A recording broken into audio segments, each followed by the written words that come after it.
Jai Shriman Narayan. Jai Shriman Narayan. Jai Shriman Narayan. I pay my obeisances to my spiritual master, Srimad Jagadguru Sudarshan Acharya Ji Maharaj. I pay my obeisances to Lord Sri Ramanuj. I pay my obeisances to our Purva Acharyas. I pay our obeisances to the 12 Alvars. I pay my obeisances to Mother Lakshmi, and I pay my obeisances to Lord Sriman Narayan.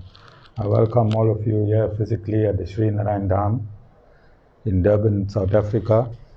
I welcome those that are watching this discourse locally, nationally, and internationally, and I welcome in advance those that's going to be watching this discourse when it is posted on YouTube and the various groups from around the world.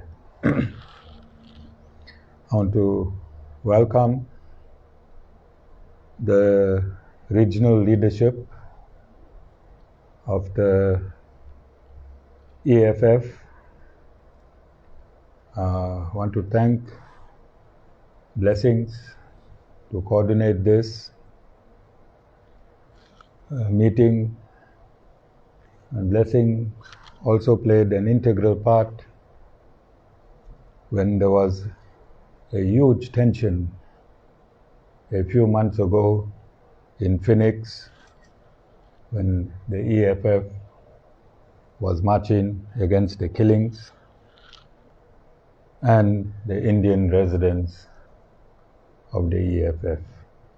So I know many members of the EFF from when I was practicing politics, and I know the Deputy Secretary General, Shlengiwe. I could not quickly get a number, so I phoned Blessings.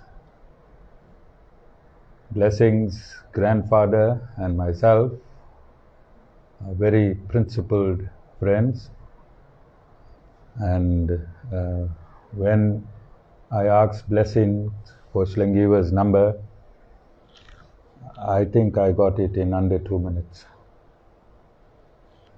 I had a long discussion with Shlengiwe. I explained to her the feelings of the Indian community in relation to this tension, which was very, very high.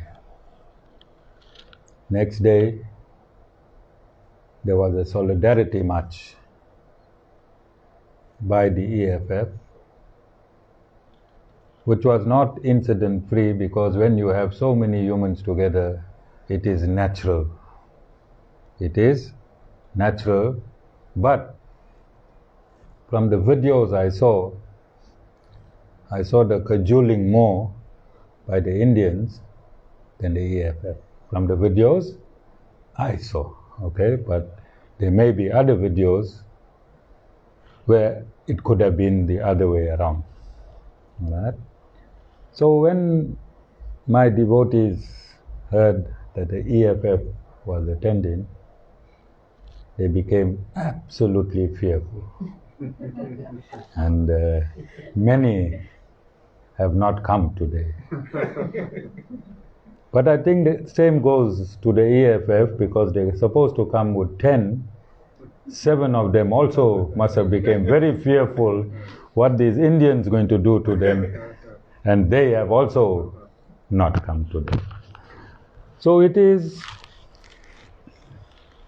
on platforms like this that I was explaining to Blessings. I spent many hours with him, and we were trying to get a platform so that misconceptions can be thrown away. And it is on God's platform where all miracles can take place. And today, I witnessed for myself that my 3 friends and brothers from the EFF were carried away with our music and song.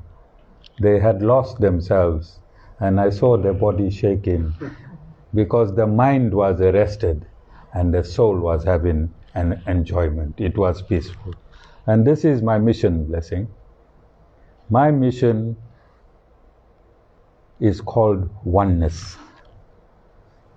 Oneness theoretically means nothing. It must be practical like this. We must sit together. We must experience each other. We must eat from the same plate. And we must swim in the same consciousness. And I caught you swimming in the same consciousness. And this is what my mission is. So you'll notice I brought the Constitution so that I want to use this platform because it has a huge following publicly, and I want to use it to show that those of Indian origin in South Africa need not fear the EFF. And I want to show it constitutionally because there has been incidences in the past. And we want to forget those incidences because they did not happen in a democracy. Those two major incidences between blacks and Indians happened during the apartheid. In this democracy, we are guided, all of us are guided by the Constitution of South Africa. And the EFF, as a registered political party, also lives within the parameters of the Constitution. So I just want to read quickly.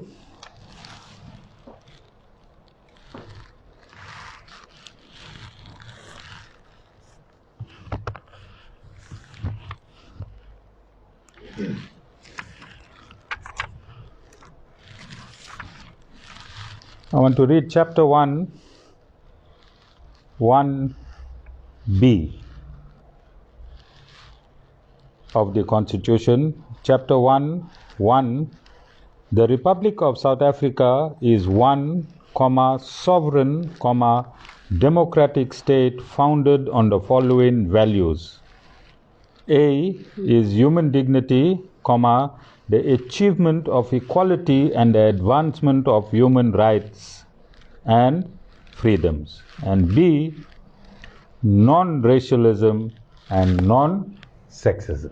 This is the Constitution of the country, and the very second subsection states non-racialism and non-sexism, because that's how important it is. Otherwise, the writers of this Constitution could have put this right at the back of the Constitution.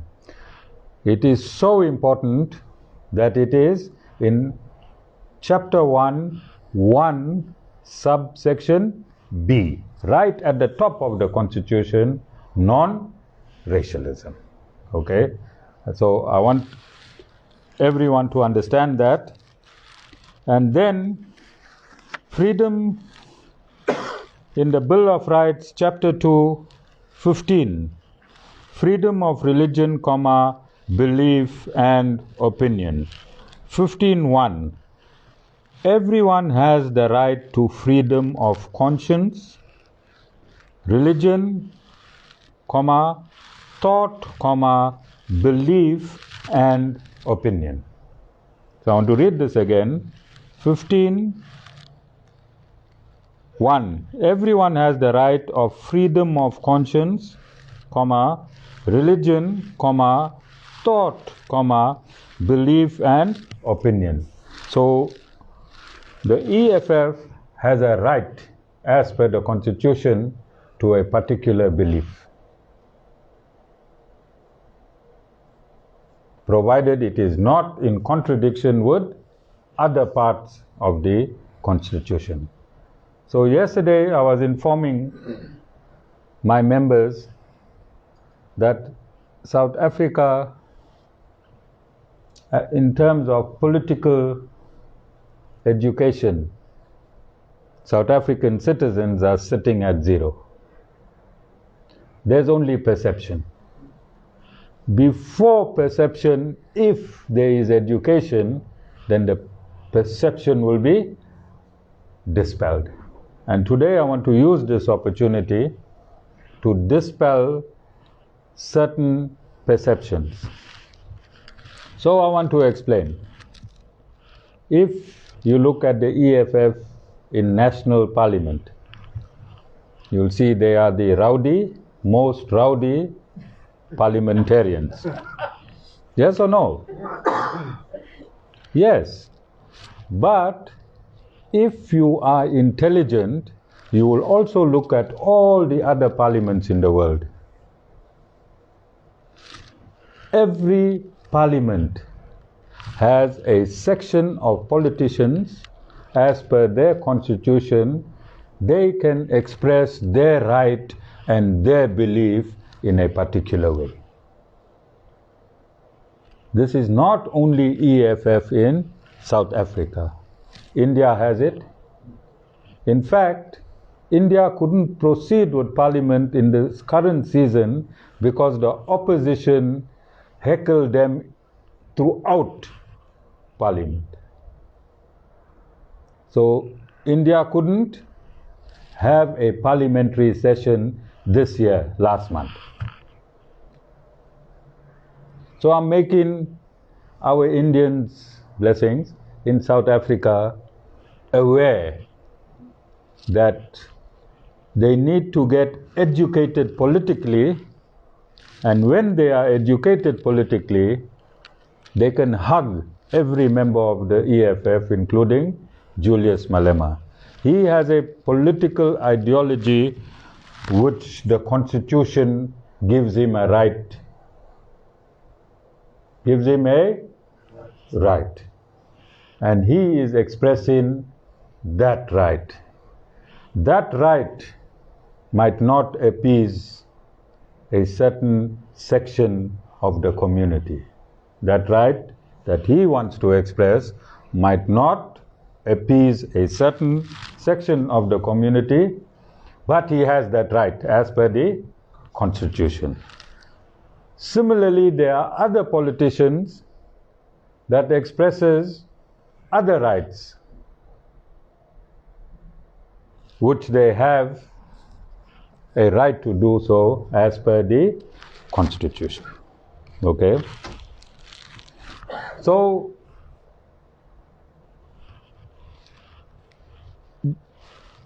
Julius Malema is an emotional man. He has the power of speech. And we can excuse him every now and again if he just comes out because he's carried a lot of emotion in what he is saying. Eventually, he is also guarded by the Constitution, and I'm happy to say that when he violated the Constitution, he was charged and he accepted his charges. He was charged and he accepted his charges. So, this shows democracy. This is what democracy means. This is a vibrant democracy. And this vibrant democracy is a part of the biggest democracy in the world. And the biggest democracy in the world is practiced in India with 1.2 billion people. And the BJP is the biggest political party in the world. You understand? So before casting aspersions, we have to educate ourselves first. And we have to see that no country has one brand of politicians. The choice is yours, because this is a democracy. And this is why, blessing, I have invited all the political parties to this platform.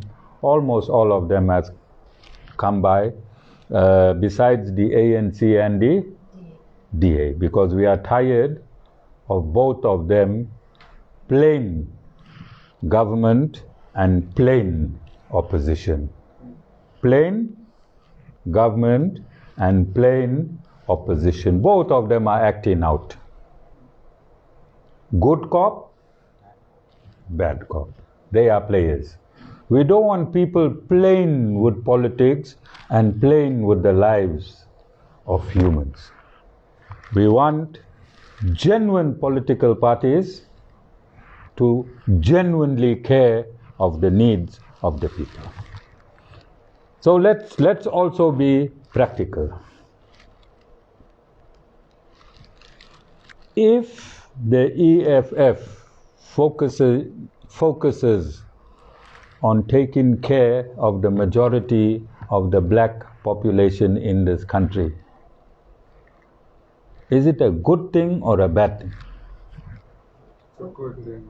It's a good thing because the majority of the black population is suffering in this country. The ANC has robbed them of their rights, both financially and as a human being. The ANC has dehumanized their vote banks so that they can exist. So if the EFF is fighting for that, remember, these same people who have been dehumanized by the ANC were earlier on dehumanized by the National Party government. The same people are suffering.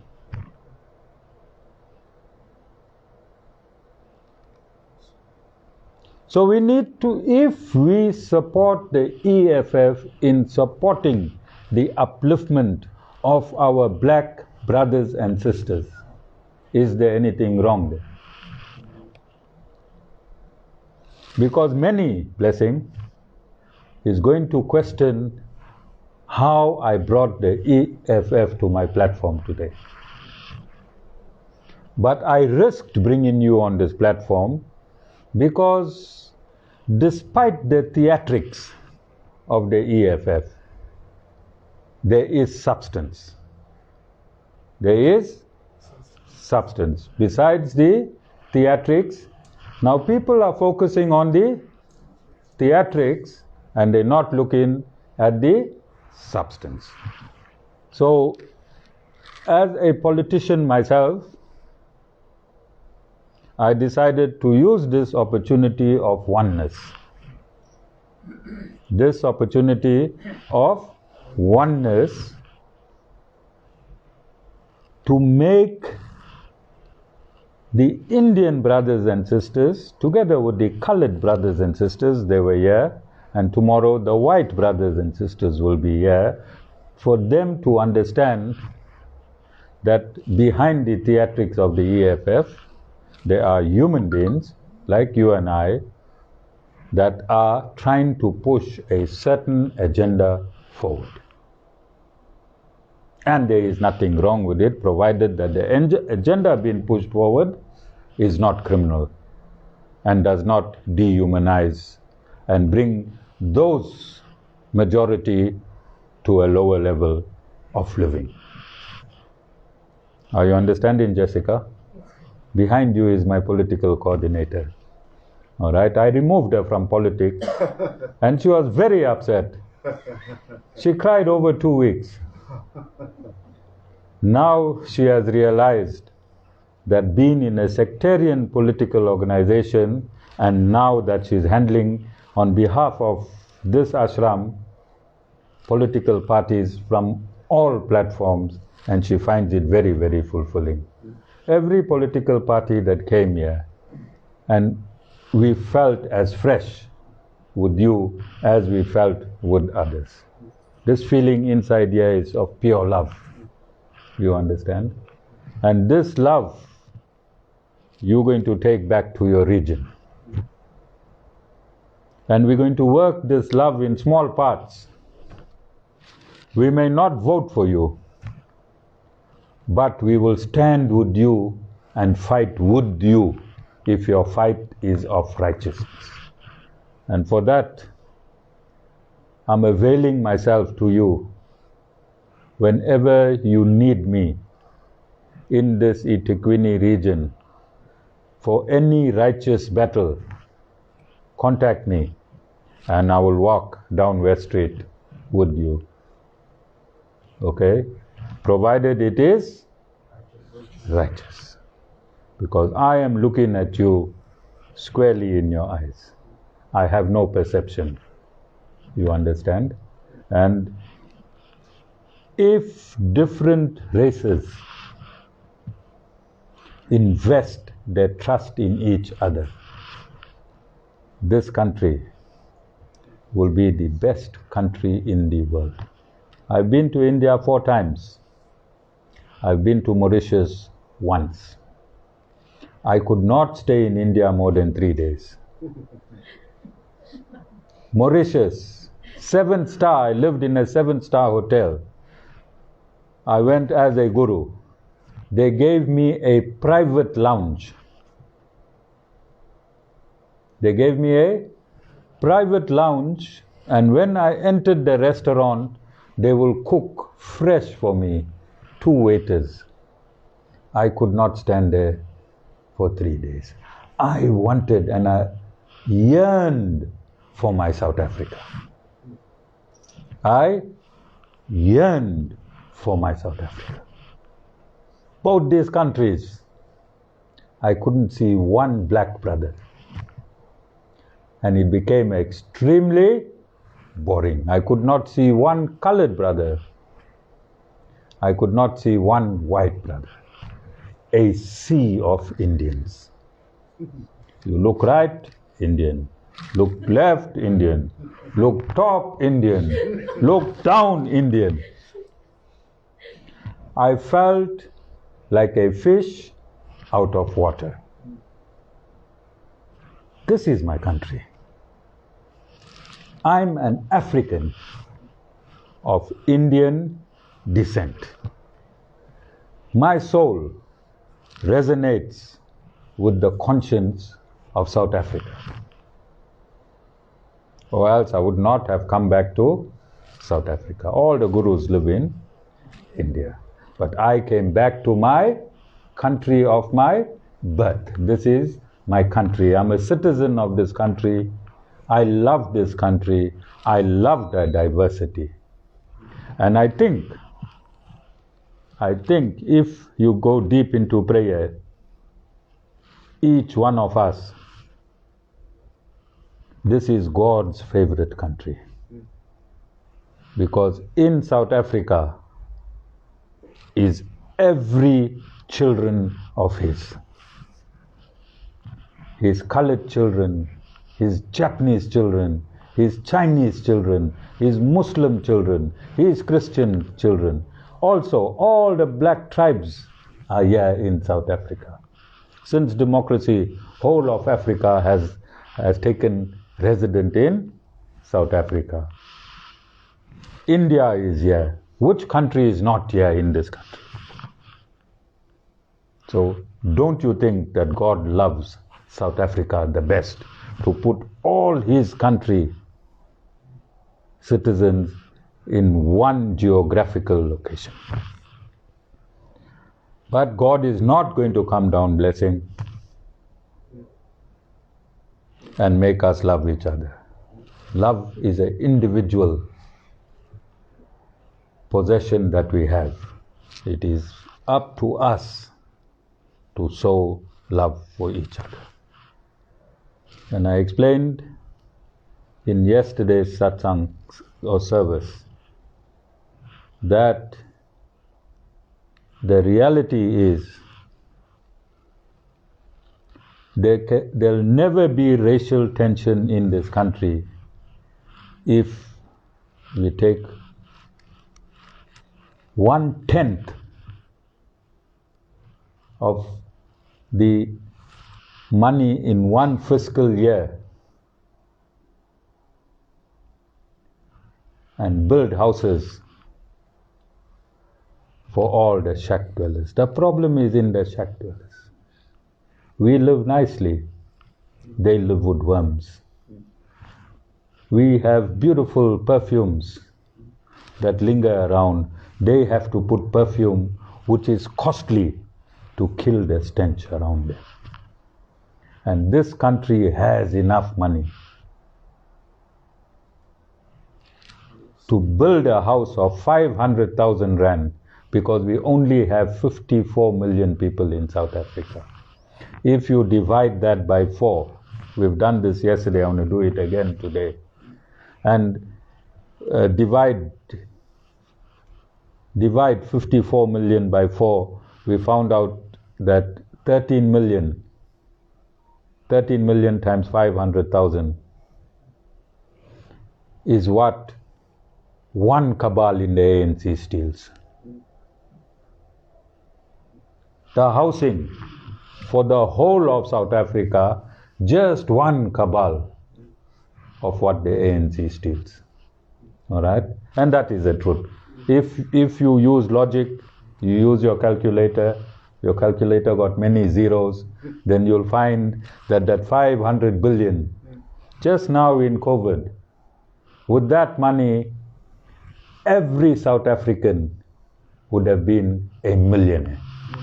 House and a millionaire. Yes or no? Yes. You understand?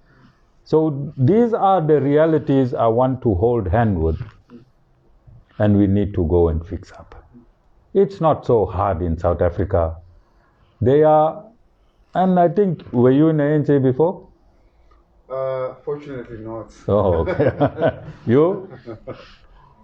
Yes. Yes.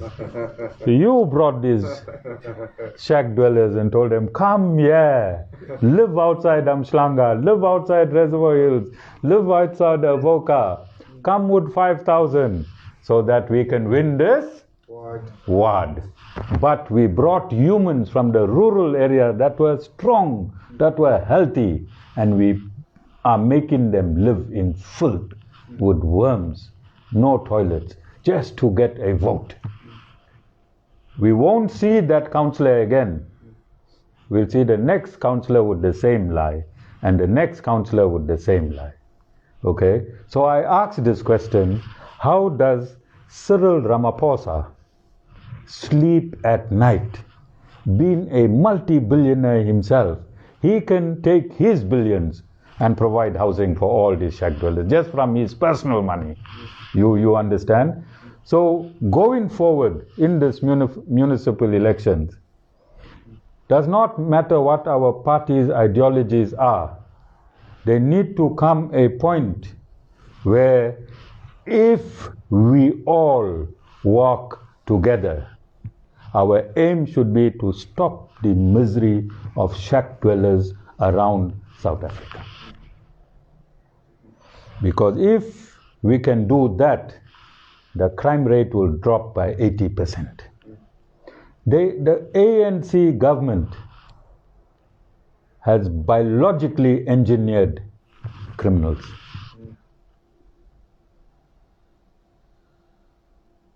Good people, to fill their bellies, have now become criminals. So we have to bring these realities to the fore. And we have to walk together. If I have to go into a shack now and address 5,000 people and tell them what the ANC has done to them, you think I'll come out alive? No. It is your job as the EFF. Indian parties unfortunately would not have this capacity at this point in time. 50 years later, you might have an Indian president, you understand? In 50 years' time, in the future, blessings, if you heard me as EFF, would you have not voted me president? Obviously. I would be president, isn't it? In 50 years' time. Right now, we're still battling to recognize each other, trust each other. Our own stomachs are hungry. Then we also want to fill your stomachs. So there's a lot of social cohesion before an Indian can go into an informal settlement and tell them the ANC has robbed you all of human dignity, of your money, of your soul. They have retarded you to animal status so that you remain uneducated and poverty-stricken, and you rely on this 350 Rand grant every month, that grant is a catch line. It's the vote bank bait. And we have to have strength. We must be strong as black politicians and speak these truths there. Speak these truths there. Is this not a stark reality, Blessing? It is a stark reality. And sometimes we need forums like this, where we can awaken to our consciousness to go. The fight is not over. The first fight was apartheid. Now this fight with the ANC. I stated yesterday, ANC can never be resurrected. It's limping. So what do you do with the limping animal? You have to kill it. And we have to save the ANC from itself. We have to take the misery out of the ANC. And we can kill it with our votes. We'll use the ammunition of our votes and make sure the ANC is dead. We need to take it out of its misery. What happened in this looting? Where you saw any state president of any democratic country failing to appear after 3 days, or appears after 3 days. Minister of Police after 3 days. Minister of Defense after 3 days. Minister of National Security after 3 days. Because they all hid in their bunkers. He was hiding. The Minister of Police was hiding. The Minister of Defense was hiding because they are in such chaotic state. They don't know who is going to loot them. Do you understand? Yeah. There's no other logical reason. Because the ANC is killing itself. Why must the citizens of South Africa suffer because of the ANC's infighting? Why? And lastly, we have stated that you and I are paying Cyril Ramaphosa's salary. We paying the mayor's salary. We paying the councillor's salary. They're supposed to be working for us. When we look at them and they look at us, they should be appreciative of us paying their salary, and we shouldn't appreciate them coming to us. So we need to change this. We need to change this. I'm going to call you guys again when we're going to start fighting this municipality. This fight is going to continue until national elections. And together, we need to make a commitment that national elections next 5 years, 2023 to 2028, there must be no shack dwelling in South Africa. We only have 54 million people. We have gold. We have diamond. We have magnesium. We have chrome. We have every raw material. And our people have no rights. They are shareholders. When you are born in a country where your mother and father are from the same country as citizen, you become a shareholder in the stake of the treasure of that land. How you educate yourself is how you earn it proportionally.